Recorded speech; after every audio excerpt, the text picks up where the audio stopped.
ചേച്ചി ഇതുപോലെ തന്നെ പല ഇൻ്റർവ്യൂസും കാണുന്ന സമയത്ത് എനിക്ക് തോന്നിയിട്ടുണ്ടായിരുന്നു ചേച്ചി ഒരു സ്ത്രീ വിരോധിയാണോ എന്നുള്ളത്. കാര്യം പല ഇൻ്റർവ്യൂസിലും സ്ത്രീകൾക്ക് എഗെയിൻസ്റ്റ് ആയിട്ടാണ് കൂടുതൽ പറഞ്ഞുകൊണ്ടിരിക്കുന്നത്. അതെന്തുകൊണ്ടാണ് ലൈഫിൽ ആ ഒരു എക്സ്പീരിയൻസ്? ഇതുവരെ എന്നോടായിരുന്നു ഓരോരുത്തർ ചോദിച്ചോണ്ടിരുന്നത്, നിങ്ങൾ സ്ത്രീ വിരോധിയാണോ എന്ന്. ഇത് നേരെ തിരിച്ച് ഇങ്ങോട്ടായ. അല്ല, കൂടുതലും അങ്ങനെ പറയാറുണ്ട് പല ഇൻ്റർവ്യൂസിലും. സ്ത്രീകൾ ഒരു 100-100 30% സ്ത്രീകളെ വിശ്വസിക്കാൻ പറ്റില്ല, ഇതിലും കൂടുതൽ ആൺകുട്ടികളാണ് നമുക്ക് വിശ്വസിക്കാൻ പറ്റുന്നതെന്ന് പറയാറുണ്ട്. അത് ലൈഫിൻ്റെ എക്സ്പീരിയൻസിൻ്റെ ബേസിൽ പറയുന്നതാണ്. എനിക്ക് അമ്മ ഉണ്ട്, സിസ്റ്റർ ഉണ്ട്. അവർ എന്താ പറയുക, രണ്ടും ഒരേപോലെ തന്നെ എന്നെ എങ്ങനെ കെയർ ചെയ്ത് കൊടുക്കും. കാരണം എൻ്റെ വീട്ടിൽ എൻ്റെ സിസ്റ്റർ ഉണ്ടെങ്കിലും ഞാൻ അതിലും ചെറിയ കുട്ടിയാന്ന് വെച്ചാൽ അപ്പം അങ്ങനെ എന്നെ കൊണ്ട് നടക്കുന്ന ആൾക്കാർ അതിൽ കൂടിയാണ് വളർന്നു വന്നത്. അപ്പം എനിക്ക് ഞാൻ എല്ലാവരും ഭയങ്കരമായിട്ട് ട്രസ്റ്റ് ചെയ്യുന്ന ആളാണ്. ആരും കണ്ടു കഴിഞ്ഞാൽ അവരുടെ കാര്യത്തിൽ ഭയങ്കര അങ്ങനെ എനിക്ക് നല്ലോണം പണി കിട്ടിയിട്ടുണ്ട്. നല്ല പണി 8-8 16ൻ്റെ പണി കിട്ടിയിട്ടുണ്ട്, മനസ്സിലായി. അപ്പം അതുകൊണ്ടാണ് ഞാൻ പറഞ്ഞത്, വെറുതെ പറഞ്ഞതല്ല. എന്നുവെച്ചാൽ ആണുങ്ങളുടെ അടുത്ത് പോയി ഏട്ടാ അത് അങ്ങനെയല്ല എങ്ങനെയെന്ന് പറഞ്ഞാൽ അവർക്ക് അങ്ങനെ ചതിക്കില്ല. പക്ഷെ കൂടെ നിന്ന് കൂടെ ഭക്ഷണം കഴിച്ചിട്ട് എല്ലാം കഴിഞ്ഞ് ചതിക്കും. ഇവർ മാത്രമേ ഉള്ളൂ ചിരിച്ചുകൊണ്ട് കഴുത്തിറക്കാന്ന് കേട്ടിട്ടില്ല. ഇവരത് ചെയ്യുന്നത് കൊണ്ടാണ് ഞാൻ പറഞ്ഞത്. ഇതിപ്പം ഇന്റർവ്യൂസിൽ പലപ്പോഴും പറയുമ്പോൾ നിങ്ങൾ പറയുന്നത് നമുക്കൊരു ക്ലാരിഫിക്കേഷൻ കിട്ടാറില്ല. സ്റ്റേറ്റ്മെന്റ്സ് പറയുമ്പോൾ ഇന്നതാണ് എന്നല്ലാതെ എന്താണ് എന്നുള്ള റീസൺ എനിക്ക് മനസ്സിലായിട്ടുണ്ടായിരുന്നില്ല. അങ്ങനെ സ്പെസിഫിക് എന്തെങ്കിലും റീസണിന്റെ ബേസിലാണ് ഒരുപാട് റീസൺസ്, പക്ഷെ എല്ലാം നമുക്ക് ഇങ്ങനെ പറയാൻ പറ്റില്ലല്ലോ. ഇതില് കാര്യം എന്ന് പറഞ്ഞാൽ നമ്മുടെ പ്രധാനപ്പെട്ട ഒരു കാര്യം, അത് നമ്മുടെ വ്യവസ്ഥിതിയുടെ ഒരു ഭാഗവും കൂടാണ്. നമുക്കതിപ്പോ പറയാൻ പറ്റില്ല. പക്ഷെ എല്ലാം പറയുന്ന ഒരു ദിവസം വരും. പക്ഷെ ഞാൻ പറയുന്നത് അതല്ല, അത് ഞാൻ പറയുന്നത് അതല്ല. ഇപ്പോഴും ഞാൻ പറയുന്നത്, എല്ലാരോടും ഞാൻ പറയുന്നത്, പുരുഷന്മാരെ വിശ്വസിക്കാം കുറച്ച്.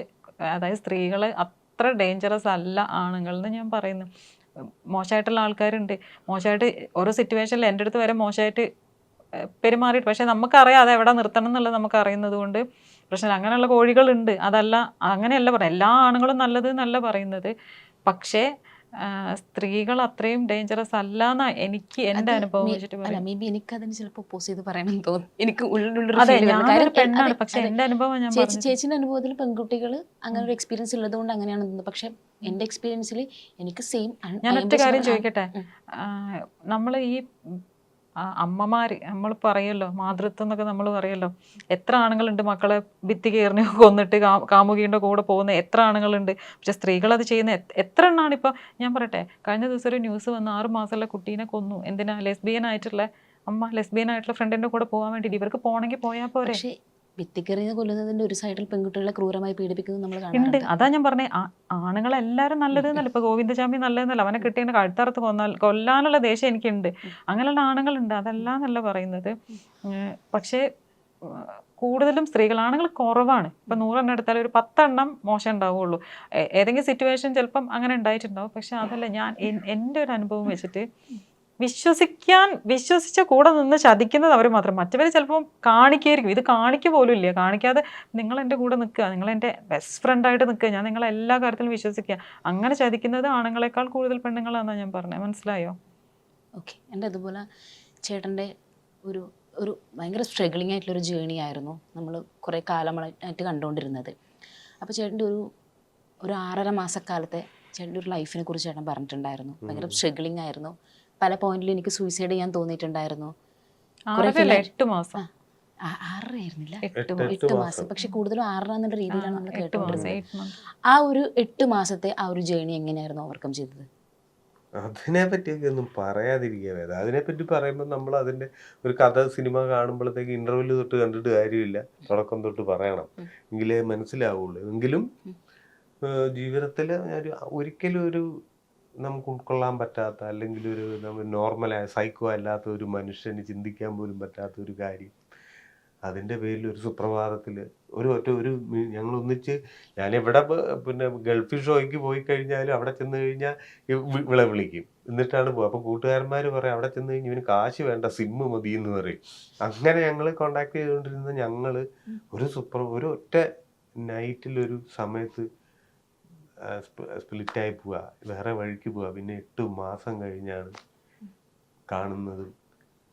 അതിപ്പം ഒരു വാക്കിലൊന്നും ഒതുങ്ങില്ല, അത് അനുഭവിച്ച് തന്നെ അറിയേണ്ട കാര്യങ്ങൾ. അങ്ങനെ കുറെ പേരുടെ സ്ഥാപിത താല്പര്യങ്ങളുടെ പേരിൽ ചെയ്ത ഒരു ക്രൂരത അതിൽ അനുഭവിക്കേണ്ടി വന്നു. ആഹാരവും ഒന്നും പറയണ്ട, വെള്ളം കുടിച്ചും പഴം തിന്നും ജീവിക്കാമെന്നൊക്കെ ഞാൻ പഠിച്ചു ആ 8 മാസം കൊണ്ട്. അങ്ങനെ ഒരുപാട് കാണാം. അതിനേക്കാൾ ഉപരി നമ്മൾ ചെയ്യാത്ത ഒരു കാര്യത്തിന്റെ ആ വേദന നെഞ്ചത്ത് കൊണ്ട് നടക്കുക എന്ന് പറയുന്നത്, ഞാൻ എപ്പോഴും ഇവിടെ ഇതിനു മുമ്പും പറഞ്ഞതാണ്, അത് എല്ലാവരും അനുഭവിക്കുക തന്നെ വേണമെന്ന് ഞാൻ പറയും. സാധാരണ എല്ലാവരും ശത്രുക്കൾക്ക് പോലും വരുത്തല്ലേ എന്നാണ് പറയും.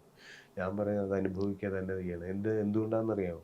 നമ്മുടെ ജീവിതത്തിലെ ഏറ്റവും വലിയ ദുരന്തം എന്ന് പറയുന്നത് നമ്മൾ ചെയ്യാത്ത തെറ്റിന് ശിക്ഷ കിട്ടുന്നതാണ് എന്നുള്ള സത്യം മനസ്സിലാക്കി കഴിയുമ്പോൾ, ഇവിടെ ഓരോരുത്തർക്ക് എന്താ ചെറിയ പരീക്ഷയ്ക്ക് 4 മാർക്ക് കുറഞ്ഞതിന് തൂങ്ങിച്ചാകുന്നു അല്ലേ? ഇപ്പോഴത്തെ ഓരോ പ്രശ്നങ്ങൾ, ലിഫ്റ്റിക്ക് കിട്ടാത്തത് കൊണ്ട് ആത്മഹത്യ ചെയ്തു. അങ്ങനെയുള്ളവരൊക്കെ മനസ്സിലാക്കണം, ജീവിതത്തിലെ ഏറ്റവും വലിയ വേദന എന്ന് പറഞ്ഞാൽ ചെയ്യാത്ത തെറ്റിന് ശിക്ഷ അനുഭവിക്കുക.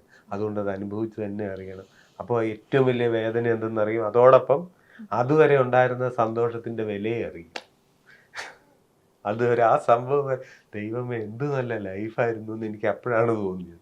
അപ്പൊ നമ്മുടെ ജീവിതത്തിൽ ഇപ്പം നമ്മുടെ ജീവിതത്തിൽ സന്തോഷമുണ്ട്, അത് അതിലേക്ക് മാത്രം നോക്കുക, അപ്പോൾ അത് കാണും. അപ്പോൾ ആ ഒരു 8 മാസത്തിൽ കുറേ സ്ട്രഗിൾ ചെയ്ത സമയത്തും എങ്ങനെ പിടിച്ചു നിന്നിട്ടുണ്ടായില്ല? ചേച്ചീനെ ഓർത്തിട്ടാണോ പിടിച്ചു നിന്നിട്ടുണ്ടായിരുന്നത്? ഞാൻ എന്താന്ന് ചോദിച്ചാൽ, എനിക്ക് വേറെ കുറേ കാര്യങ്ങളുണ്ട്. ഒന്ന്, ഞാനത് ചെയ്തിട്ടില്ല. പിന്നെ അത് നമ്മൾ തെളിയിക്കണം. നമ്മൾ ഇന്നത്തെ കാലത്ത് എന്താ, ഒരാള് ആത്മഹത്യ ചെയ്താൽ എന്താ പറയുക, അതിന്റെ പശ്ചാത്താപം കൊണ്ടുപോയി തൂങ്ങിച്ചെത്താന്നല്ലേ പറയുന്നത്. അപ്പൊ അത് പാടില്ല. ജീവിതത്തിൽ അതിന് സത്യം അറിയണം. അത് ഞാൻ ജീവിച്ചിരിക്കെ തന്നെ എനിക്കത് കാണണം എന്നുള്ളതൊക്കെ ഒരു സംഭവം. പിന്നെ എനിക്കെന്തോ ഒരു ധൈര്യം ഉണ്ടായിരുന്നു, ഇവര് ചെയ്യും എന്തെങ്കിലും. പക്ഷെ എന്നാലും എന്ത് ചെയ്യുന്നു, പെട്ടെന്നുണ്ടാകുന്ന ഒരു ആരോപണമല്ലേ. അപ്പൊ എങ്ങനെ എടുത്തു, ഇവള് ജീവിച്ചിരിപ്പുണ്ടോ, നമുക്കൊരു ബന്ധവും ഇല്ലല്ലോ, ഒരു കണക്ഷൻ കിട്ടുന്നില്ലല്ലോ. അതൊക്കെ ഞാൻ പറഞ്ഞതല്ലേ, അത് നല്ല സുഖമാണ്, അനുഭവിക്കണം. ഞാനീ പറഞ്ഞ ഏതെങ്കിലും ഒരു കാര്യം കേൾക്കുമ്പോൾ അപ്പം തന്നെ ചാടി, നമ്മുടെ ആൾക്കാർക്കൊരു പ്രത്യേകതയുണ്ടല്ലോ, ആരെങ്കിലും ഒന്ന് പെട്ട് കഴിഞ്ഞ പിന്നെ എല്ലാവരും ഡീസൻ്റാ, ആരും ഒരു തെറ്റും ചെയ്യും. സ്വന്തം വീട്ടിലെ വേസ്റ്റ് എടുത്ത് റോഡിലോട്ട് ഒരു തവണയിലും ഇടാത്ത ഒരാളും കാണില്ല. ഉണ്ടോ ഇല്ലയോ പറയും, ആർക്കെങ്കിലും പറയാൻ പറ്റും. ചിലപ്പോൾ അറിയാതാണ് ആയിരിക്കാം. അതെല്ലാം അങ്ങ് മറക്കുക. അവൻ കിട്ടണ്ട വീരൻ, മറ്റേ ഇവനെ അങ്ങനെ തൂക്കുക. അവരൊക്കെ ഇതൊന്ന് അനുഭവിക്കുമ്പോഴാണ് ഇതപ്പം വന്നു സാധാരണക്കാരൻ്റെ ജീവിതത്തിൽ ഇവർ വന്നില്ലേ. ചേച്ചിയാണെങ്കിലും ആ ഒരു 8 മാസക്കാലം നിങ്ങൾ എനിക്ക് കാണുമ്പോൾ നിങ്ങൾ ഭയങ്കര ലവബിൾ ആയിട്ടുള്ള കപ്പിൾസാണ്. അത് ആ ഒരു കാണുമ്പോൾ നമുക്ക് ഫീൽ ചെയ്യുന്നുണ്ട്. കാര്യം ചേട്ടൻ ഇൻ കേസ് ചേട്ടന് പറയാത്ത എല്ലാ ഇൻ്റർവ്യൂസിലും പറയാറുണ്ട്, ചേട്ടനേക്കാളും കൂടുതൽ ചേച്ചിയെ സംസാരിക്കുന്നത്. പക്ഷെ എനിക്ക് തോന്നിയൊരു കാര്യം എന്താ വെച്ചാൽ, ഭയങ്കര സപ്പോർട്ടീവ് ആയിട്ടുള്ളൊരു വൈഫാണ്.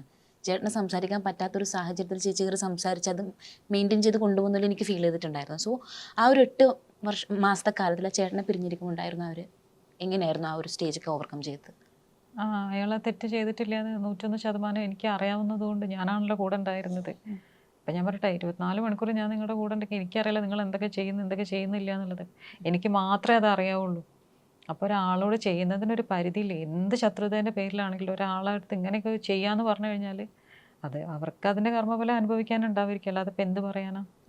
അപ്പം എനിക്ക് ആ ഉറപ്പുള്ളത് കൊണ്ട് ചെയ്യാത്ത തെറ്റിന് ഒരാളെ ജയിലിലേക്ക് ആക്കി എനിക്ക് മനസ്സിൽ എൻ്റെ വാശി മനസ്സിലായോ, ആ വാശിക്ക് വേണ്ടി തന്നെ ഞാൻ ഓടിയത്. എനിക്ക് അറിയില്ലായിരുന്നു ഓരോ ദിവസം ഞാൻ എഴുന്നേൽക്കുമ്പോൾ ഞാൻ ഇന്ന് എന്ത് ചെയ്യുന്നു. അതൊക്കെ ഒരാളെ 1 ദിവസം 2 ദിവസമല്ല, 8 മാസം, 1 വർഷത്തിനടുത്ത് ഏകദേശം ഞാൻ അനുഭവിച്ചത്. ഇനി ഒരാൾക്കും വരാതിരിക്കട്ടെ എന്ന് വിചാരിക്കുന്നത്. ഞാൻ അത്രയും അനുഭവിച്ചിട്ടുണ്ട് എല്ലാ സൈഡിൽ നിന്നും. അറിയാലോ, ഇങ്ങനെ ഒരു പ്രഷർ വരുമ്പോൾ പോലീസിൻ്റെ സൈഡ് ആരും കുറ്റം പറഞ്ഞിട്ട് കാര്യമില്ല, അവരുടെ ജോലി അവരവർക്ക് ചെയ്യണ്ടേ. ഒരു പെണ്ണ് അനുഭവിക്കുന്നത്, ഞാൻ അനുഭവിച്ചത് ആരും അനുഭവിച്ചിട്ടുണ്ടാവുമെന്ന് എനിക്ക് തോന്നുന്നില്ല.